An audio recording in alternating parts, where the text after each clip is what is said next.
अस्सलामुअलैकुम, मैं हूं शुमाइला नवाज। हेडलाइंस आपने जानी। बुलेटिन का आगाज मुल्क की सियासत में भूचाल लाने वाली खबर से साबिक चीफ जज गिलगित बल्तिस्तान राना शमीम के इंकशाफात पर लिए गए अज खुद नोटिस की समाअत से आगाज करेंगे। आपको बताएं, साबिक चीफ जस्टिस राना शमीम और सहाफी शवाहिद पेश करें। साबिक chief justice of Pakistan Saqib Nisar के खिलाफ तौहीन अदालत की कार्रवाई से गुरेज नहीं करूंगा। साबिक चीफ जस्टिस गिलगित बल्तिस्तान राना शमीम के बयान हल्फी पर इस्लामाबाद हाई कोर्ट में आज खुद नोटिस की समाअत के दौरान चीफ जस्टिस अतहर मिनुल्लाह का बड़ा ऐलान। कहा, साबिक चीफ जस्टिस का बयान हल्फी गलत बयानी पर मबनी है। सहाफी और साबिक जस्टिस राना शमीम को शवाहिद पेश करने होंगे। समाअत के दौरान राना शमीम गैर हाजिर रहे। अदालत ने खबर शाया करने वाले तमाम फरीकों को तौहीन अदालत का नोटिस जारी कर दिया। 26 नवंबर तक जवाब तलब कर लिया। फरीकैन को जाती हैसियत में पेश होने का हुक्म दिया है। साबिक चीफ जस्टिस राना शमीम और सहाफी शवाहिद पेश करें। साबिक चीफ जस्टिस साकिब निसार के खिलाफ तौहीन अदालत की कार्रवाई से गुरेज नहीं करूंगा। साबिक चीफ जस्टिस गिलगित बल्तिस्तान राना शमीम के बयान हल्फी पर इस्लामाबाद हाई कोर्ट में आज खुद नोटिस की समाअत के दौरान चीफ जस्टिस अतहर मिनुल्लाह का बड़ा ऐलान। कहा, साबिक चीफ जस्टिस का बयान हल्फी गलत बयानी पर मबनी है। समाअत के दौरान राना शमीम गैर हाजिर रहे और अदालत ने खबर शाया करने वाले तमाम फरीकों को तौहीन अदालत का नोटिस जारी करते हुए 26 नवंबर तक जवाब तलब कर लिया है। अहम खबर आपसे शेयर कर रहे हैं। साबिक चीफ जस्टिस राना शमीम और सहाफी शवाहिद पेश करें। साबिक chief justice of Pakistan Saqib Nisar के खिलाफ तौहीन अदालत की कार्रवाई से गुरेज नहीं करूंगा। साबिक चीफ जस्टिस गिलगित बल्तिस्तान राना शमीम के बयान हल्फी पर इस्लामाबाद हाई कोर्ट में अज खुद नोटिस केस की समाअत के दौरान चीफ जस्टिस अतहर मिनुल्लाह का बड़ा ऐलान। कहा, साबिक चीफ जस्टिस का बयान हल्फी गलत बयानी पर मबनी है। सहाफी और साबिक जस्टिस राना शमीम को शवाहिद पेश करने होंगे। समाअत के दौरान राना शमीम गैर हाजिर रहे। अदालत ने खबर शाया करने वाले तमाम फरीकैन को तौहीन अदालत का नोटिस जारी कर दिया। 26 नवंबर तक जवाब तलब। फरीकैन को जाती हैसियत में पेश होने का हुक्म दे दिया गया। अखबार और सोशल मीडिया में फ़र्क है। अखबार की एडिटोरियल पॉलिसी है, सोशल मीडिया की नहीं। आपकी रिपोर्ट की वजह से साबिक जज को नोटिस किया गया। क्या आपने तहकीकात की? आपको कोई बयान हल्फी दे तो क्या आप फ्रंट पेज पर छाप देंगे? क्या इस अदालत में कोई बता सकता है हमने किसी से ऑर्डर लिया? ये बयान हल्फी अदालत के किसी रिकॉर्ड का हिस्सा भी नहीं है। साबिक जज राना शमीम ने बयान हल्फी को कहां पर किया?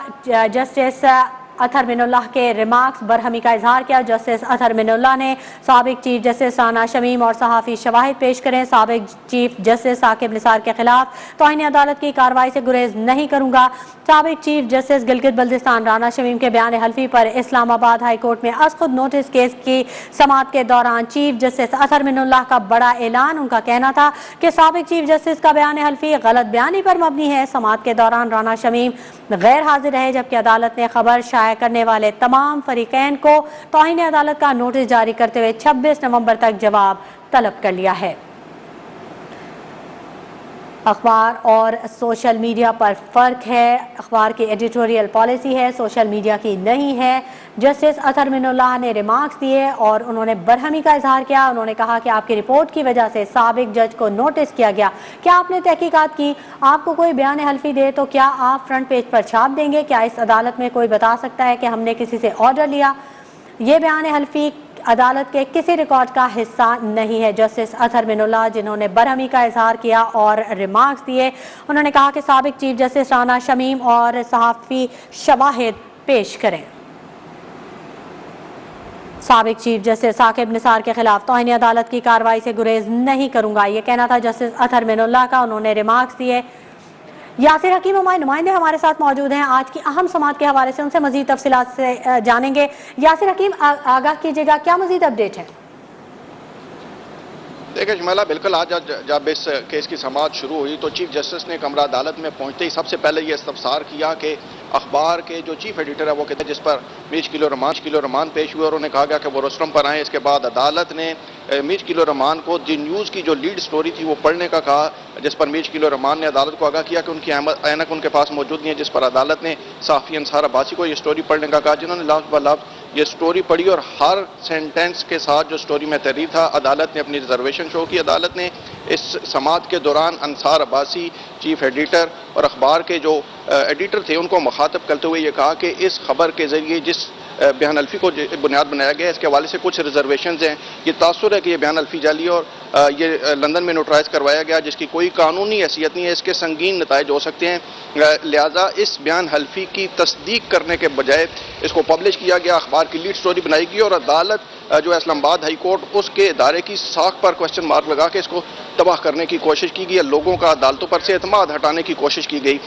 इस दौरान अदालत ने मुख्तलिफ रिमार्क्स दिए और सहाफ़ी अंसार अब्बासी को मुखातब करते हुए कहा कि क्या आपने तस्दीक की कि इस केस के हवाले से आपके पास क्या मालूमात थी, क्या आपने रजिस्ट्रार इस्लामाबाद हाई कोर्ट से इस मामले के हवाले से तहकीक की, उनसे कुछ पूछा, और पूछे बगैर ही आपने ये स्टोरी पब्लिश की। अंसार अब्बासी ने समात के दौरान 4 मरतबा अदालत से अपना मौक़िफ़ बयान करने की इजाज़त तलब की, ताहम अदालत ने उन्हें यह कहकर रोक दिया कि चूँकि आप एक स्टोरी पब्लिश कर चुके हैं, आप इदारे की साख पर क्वेश्चन मार्क लगा चुके हैं, इसलिए आपको मजीद बोलने की इजाज़त नहीं। समात के दौरान फाजल अदालत ने सहाफ़ी अंसार अब्बासी को मुखातब करते हुए उनसे ये पूछा कि क्या पता है कि जब यह फैसला हुआ, जब यह अपील दायर हुई, तो इस केस की कितनी समातें हुई और किसने ये नोटिस जारी किया, कौन सा बेंच बना और मरियम नवाज और नवाज शरीफ की जानिब से कौन से वकला अदालत में पेश होते रहे। फिर अदालत ने खुद ही सहाफ़ी अंसार अब्बासी को बताया कि मुल्क के सीनियर नामवर कानूनदान इस केस में पेश होते रहे और उनको इस तमाम तर कार्रवाई का इल्म था। क्या मरियम नवाज और नवाज शरीफ के वकला ने अदालत से इस केस को इलेक्शन से कबल फिक्स करने की इस्तदा की थी,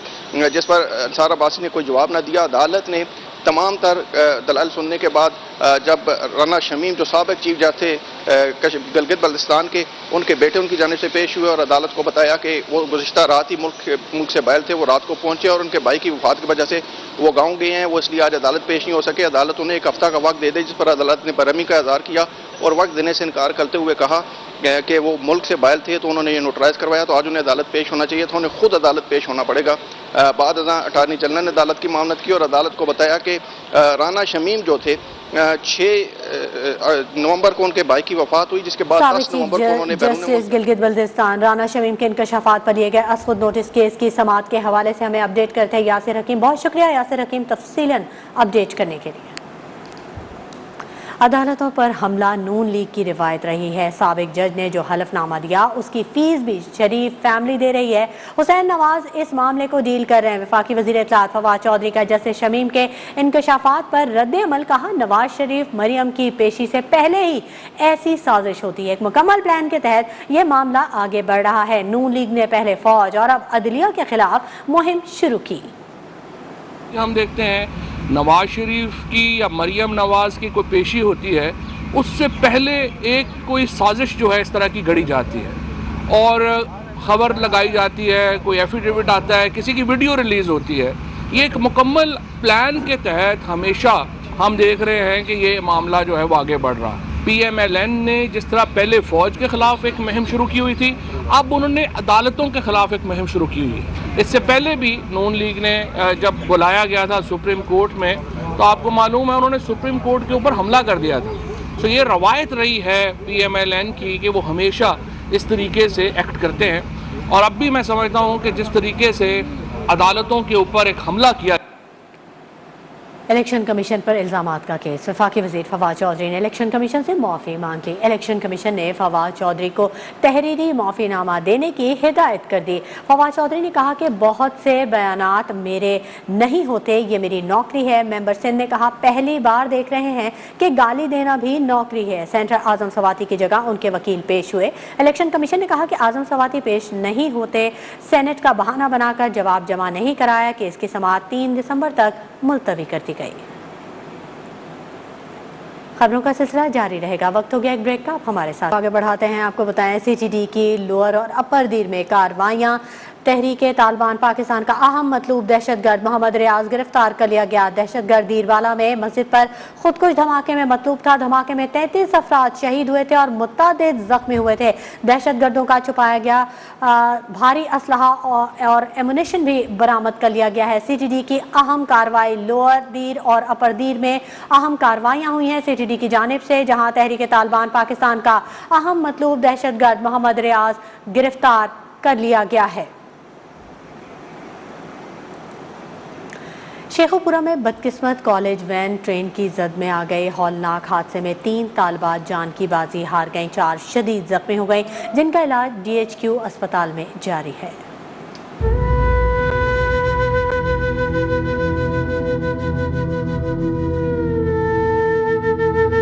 ना फाटक ना ही कोई हिफाजती इशारे। बदकिस्मत कॉलेज वैन रेलवे क्रॉसिंग पार करते हुए ट्रेन से टकरा गई।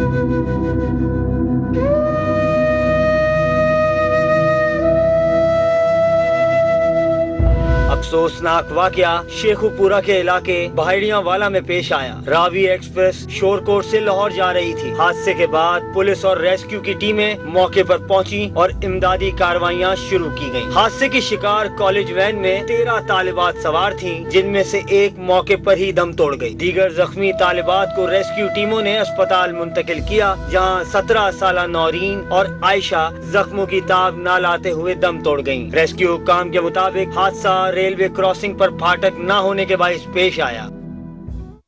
वक्त हो गया एक ब्रेक। मुल्क भर की तरह कराची में इंसदादे खसरा मुहिम का दूसरा रोज, जिसमें बच्चों को खसरा और रुबेला से बचाव के टीके लगाए गए। सरकारी के साथ साथ निजी स्कूलों में भी बच्चों को टीके लगाए जा रहे हैं। हमारे नुमाइंदे यासिर सलीम से बात करेंगे, जो कि इस वक्त फेडरल बी एरिया में वाक़ एक निजी स्कूल में मौजूद हैं। यासिर, अपडेट कीजिएगा। आज बिल्कुल मुल्क भर की तरह कराची में भी इंसदादे खसरा और रुबेला मुहिम जारी है। इस वक्त हम मौजूद हैं फेडरल बीरिया के एक निजी स्कूल के अंदर, जहाँ पे ये मुहिम जो है वो ज़ोरों शोर से जारी है। एक टीचर हमारे साथ मौजूद हैं, उनसे जानते हैं कि इस मुहिम के हवाले से क्या कहेंगी, और हमारे साथ कुछ स्टूडेंट्स भी हैं जिनको ये इस मुहिम में टीके लगे हैं। जी मैडम, क्या कहेंगी इस मुहिम के हवाले से जो आज आपके पास हुई है? जी, मैं यही कहूँगी कि रुबेला और खसरा के टीके लगवाने चाहिए, क्योंकि ये हमारे बच्चों के लिए बहुत इंपॉर्टेंट है। और देख लीजिए माशाल्लाह हमारे बच्चों को हमने तो करवा लिए हैं, तमाम बच्चों को हमने लगवाए, ठीक है। और अब आप देख भी सकते हैं कि बच्चे माशाल्लाह सेहतमंद खड़े हुए हैं। जी, हमारे साथ कुछ स्टूडेंट्स हैं, उनसे जानते हैं कि वो उनको जो इसके वैक्सीन लगे हैं उस हवाले से ये क्या कहेंगे। जी बेटा, आपको बताइए वैक्सीन लगे, क्या कहेंगे आप? हमें आज खसरा और रुबेला के टीके लगाए गए हैं और अल्हम्दुलिल्लाह मैं बिल्कुल ठीक हूँ। अच्छा, आपको जो है वो वैक्सीन हुई है MR की, तो क्या आप क्या कहेंगे? अल्हम्दुलिल्लाह मैं ठीक हूँ। आज हमें खसरा रुबेला का इंजेक्शन लगवाए गए हैं। अल्हम्दुलिल्लाह मैं बिल्कुल सेहतमंद हूँ।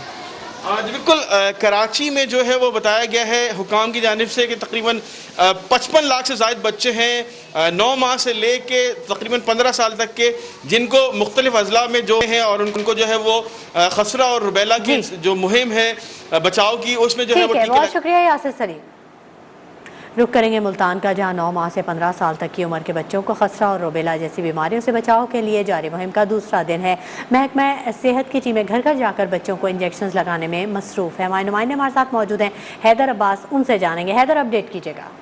बिल्कुल, महकमा सेहत की जानिब से मुल्तान में आज दूसरा रोज़ है। खसरा रुबेला बीमारी से बचाव के हवाले से 9 माह से लेकर 15 साल तक के बच्चों को जो है हिफाजती इंजेक्शन जो है वो लगाए जा रहे हैं। महकमा सेहत की जानिब से 1500 से ज़ायद टीमें जो हैं वो तश्कील दी गई हैं, जो कि शहर के मुख्तलिफ यूनियन कौंसल्स में, शहर की मुख्तलिफ गलियों मोहल्लों में जाकर बच्चों को जो है खसरा से बचाव के हवाले से जो है ये इंजेक्शंस लगाए जा रहे हैं। मैं इस वक्त एक इलाके में मौजूद हूँ, यहाँ पर भी जो है एक सेंटर बना हुआ है, जहाँ पर ख़वातीन जो है अपने बच्चों को लेकर आ रही हैं और यहाँ पर आकर जो है इंजेक्शन लगवा रही है। मेरे कप में भी आप इस वक्त देख सकते हैं कि यहाँ पर जो है इंजेक्शंस लगाए जा रहे हैं बच्चों को। जब हमारी महकमा सेहत की टीम से बात हुई तो उनका भी यही कहना है कि 15 नवंबर से लेकर 27 नवंबर तक ये कैंपेन जो है वो जारी रहेगी और इसमें तमाम जो 9 माह से लेकर 15 साल तक के बच्चे हैं उनको हिफाजती इंजेक्शन जो हैं वो लगाए जाएंगे। दूसरी जानिब शहरियों से जब हमारी बात हुई तो उनका भी यही कहना है कि बच्चों को जो है माजूरी से या किसी भी बीमारी से बचाने के लिए जो है इंजेक्शंस लगवाने जो है वो ज़रूरी है, और बल्कि हर वालिदैन को चाहिए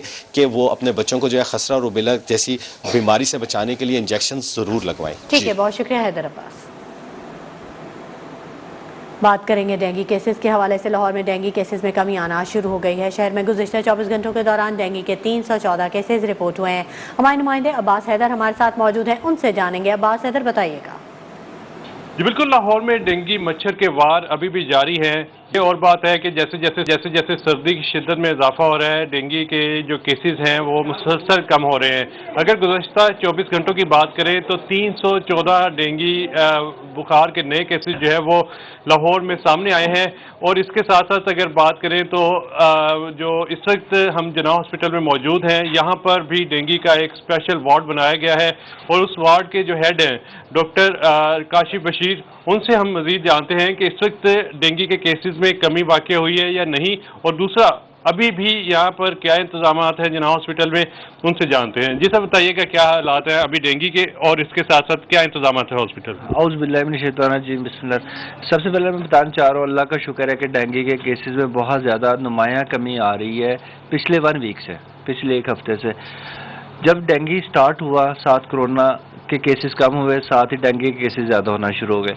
उसकी वजह ये थी कि आमतौर पे जो DHOs थे वो ज़्यादातर बिजी थे बाहर कोरोना के उसकी स्क्रीनिंग में, उसके ट्रैकिंग के अंदर, तो वो डेंगू के ऊपर ज़्यादा तवज्जो 2 साल से नहीं दे सके, तो इस वजह से ये फ्लेयर अप हो गया।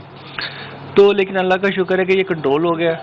इसमें ये हुआ कि शुरू में हमारे पास हमने 150 बेड मुख्तस किए इसके लिए, लेकिन डेंगू केस इतने बढ़ गए कि हमें 50 बेड और करने पड़े, 213। लेकिन अब अल्लाह का शुक्र है कि हमारे पास टोटल केसेस 77 है, जिसके अंदर 30 कंफर्म ठीक है, बहुत शुक्रिया अब्बास हैदर। लाहौर में डेंगू केसेस में कमी वाक़ हुई है। खबरों का सिलसिला जारी रहेगा। वक्त हो गया एक ब्रेक का। हम आलमी सतह पर पेट्रोलियम मसनूआत के निर्खों में कमी के बावजूद हुकूमत ने मौजूदा कीमतों को बरकरार रखने का फैसला किया है। हुकूमत के इस फैसले पर इस्लामाबाद के शहरी क्या कहते हैं, नुमाइंदा न्यूज़ 1 राहिल हसन से जानते हैं। आलमी सतह पर खाम तेल की कीमत में 3 से $4 फी बैरल की कमी वाक़ हुई है, जबकि मकामी सतह पर तेल की कीमतों में कमी की बजाय हुकूमत ने गुज़िश्ता कीमतों को बरकरार रखने का फैसला किया है। इसी पर शहरियों की क्या राय है, आइए जानते हैं। रिलीफ देने की तो वो भी डेफिनेटली हुकूमत का ही काम है।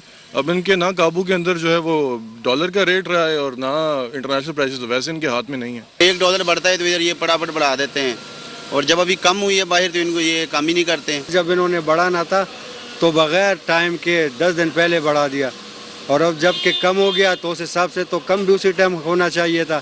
हम गरीब आदमी हैं, हम इतना जो अफोर्ड नहीं कर सकते, तो इनको चाहिए कम से कम जो है ना ये कीमतें कम करनी चाहिए। बाहर जो पेट्रोल की प्राइस बढ़ रही है हम उससे ज़्यादा बढ़ा रहे हैं, एंड अल्लाह का शुक्र है उन्होंने प्राइस को लॉक करने के लिए बोला है, but this should decrease in the future. जी शहरियों का कहना है कि पेट्रोलियम मसनूआत की कीमतों का ताल्लुक बराह रास्त आलमी मार्केट के साथ है। आलमी सतह पर कीमतों में कमी के बाद हुकूमत को मकामी सतह पर भी कीमतों में कमी लानी चाहिए, ताकि महंगाई की सताई अवाम को रिलीफ मिल सके। कैमरामैन नवीद कियानी के साथ राहिल हसन, न्यूज़ 1 इस्लामाबाद। सदर मुमलिकत आरिफ अलवी ने भारत में इस्लामोफोबिया के बढ़ते वाक़यात पर आवाज़ बुलंद कर दी। मुस्लिम मुखालिफ जज्बात पर मबनी फिल्म बनाने पर सदर आरिफ अलवी ने ट्वीट में कहा कि इस्लामोफोबिया के बढ़ते खतरात भारत को तबाह कर देंगे। मैं उम्मीद करता हूँ कि भारतीय सोसाइटी के समझदार लोग इस खतरनाक रुझान को रोकेंगे। सदर आरिफ अलवी ने मारूफ तारीख दान मिल्टन कुंडेरा का कॉल भी लिखा कि लोगों को ख़त्म करने का पहला कदम उसकी याददाश्त को मिटाना है, इसकी किताबों, सकाफत और तारीख को तबाह करना है। जल्द ही वो कौम भूलना शुरू कर देगी कि वो क्या है और क्या था। ताकत के खिलाफ इंसान की जदोजहद भूलने के खिलाफ याद की जदोजहद है। भारतीय साबिक वज़ीर ख़ारजा और कांग्रेस रहनुमा सलमान खुर्शीद को सच लिखना महंगा पड़ गया। इंतहा पसंद हिंदुओं ने सलमान खुर्शीद के घर पर हमला करके आग लगा दी। सलमान खुर्शीद ने अपनी किताब में हिंदुत्व नज़रियात के हामिल बीजेपी को दाइश और बोको हराम से तशबीह दी थी।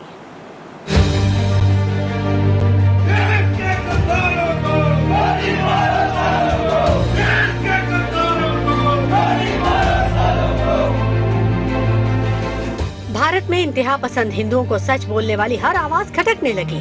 किताब में तारीखी सच्चाइयां बयान करने पर इंतहा पसंदों का कांग्रेस रहनुमा सलमान खुर्शीद के घर पर धावा।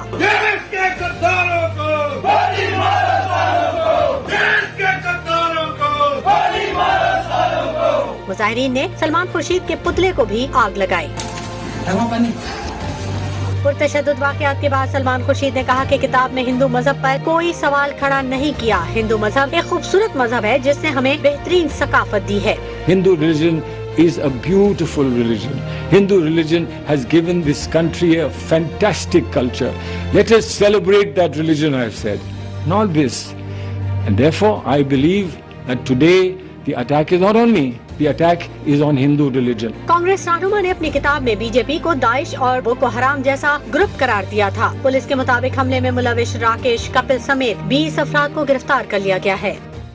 दूसरी जानिब मकबूजा कश्मीर में भारतीय फोर्सेस की दहशतगर्दी उरूज पर है। श्रीनगर में एक डॉक्टर समेत 4 कश्मीरियों को शहीद कर दिया।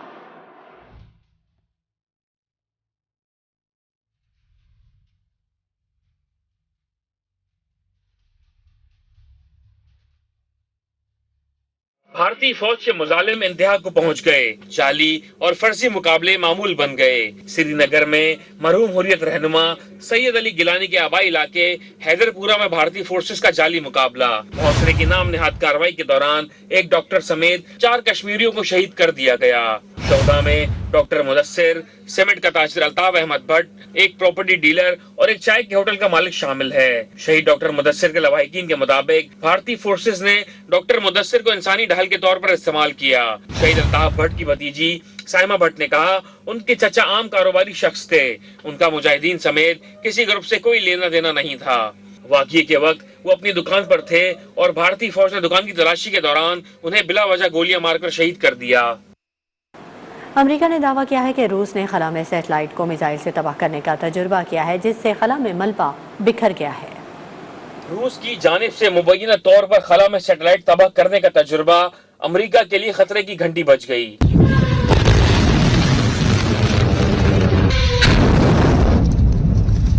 अमेरिकी महकमा खारजा ने रूस का खला में सैटेलाइट को मिसाइल से तबाह करने का तजुर्बा खतरनाक करार दे दिया। बयान में कहा, रूस का एंटी सैटेलाइट खलाई हथियार का तजुर्बा खतरनाक और गैर जिम्मेदाराना है। रूसी तजुर्बे से खला में मलबा पैदा हुआ जो दीगर खलाबाजों के लिए नुकसानदेह है। रूसी तजुर्बे से 1500 से ज्यादा बड़े और लाखों छोटे टुकड़े खला में बिखर गए हैं। रूस जो सलाहियत हासिल करना चाहता है वो दीगर ममालिक की सलामती के लिए खतरा है। बात करेंगे कुछ मौसम की तो मुल्क भर में सर्दी में बतदरीज इजाफा हुआ है। बुलंद पहाड़ी मकामात पर बर्फबारी, गिलगित बल्तिस्तान, कश्मीर और शिमाली इलाका जात में पहाड़ी चोटियों ने सफ़ेद चादर ओढ़ ली है। आज रिकॉर्ड किए गए कम से कम दर्ज हरारत में -9 डिग्री के साथ लेह का पहला नंबर, स्कर्दू -7, कालाम, गिलगित और कलात में -3 डिग्री रिकॉर्ड किया गया। आइंदा 24 घंटों के दौरान मौसम खुश्क और सर्द रहेगा। खेल के मैदान से आपको खबर दें, पाकिस्तान क्रिकेट बोर्ड ने दौरा बांग्लादेश के लिए 20 रुकनी कौमी टेस्ट स्क्वाड का ऐलान कर दिया है। टीम की क़यादत बाबर आजम करेंगे, जबकि मोहम्मद रिजवान नायब कप्तान होंगे। इमाम उल हक, बिलाल आसिफ और कामरान गुलाम को भी टेस्ट स्क्वाड में शामिल किया गया है। अब्दुल्ला शफीक, आबिद अली, फ़हीम अशरफ, फवाद आलम, हसन अली, मोहम्मद अब्बास और मोहम्मद नवाज भी स्क्वाड का हिस्सा है। यासिर शाह, हारिस रऊफ, शाहनवाज धानी और इमरान भट्ट को स्क्वाड में शामिल नहीं किया गया।